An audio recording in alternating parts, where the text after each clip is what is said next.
We are officially at 3 weeks.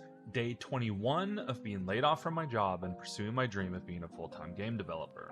For the last day of week 3, I wanted to do some last-minute cleanup because I plan on tackling something major. To expedite implementation, I was using simple keyboard keys to trigger actions instead of the input system, which is fine, but in the long run needs to be changed, so I'm doing this now. This also makes controller support insanely easy, which I do intend for the game. So now crouch and interact are set up properly, but there's one last thing I want to do with crouch, which is to remove the state boolean I was using to dictate whether or not I was crouching or not and use a gameplay tag instead.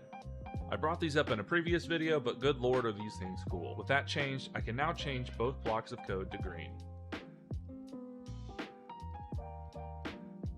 Before we go into planning week 4, I wanted to take some time to explain some aspects of the game that I think I've only said in some comments and not expressed very well directly since the first day. Firstly, the game will be first person. Right now I'm doing everything in third person, but this is simply to see how everything is looking with the goblin. Either an area before or this main area here will be a hub of sorts. And what I mean by that is there will be a merchant that you can sell your treasure to for gold, and that will have wares for sale that will help you get further into the dungeon. So the idea is that it creates a balancing act of sorts of, do we simply try to meet the gold quota, or do we gear up and go even deeper in the dungeon to find better loot, and then eventually defeating the dungeon boss, which is ultimately the goal. With that synopsis out of the way, let's get into what I have planned for week 4.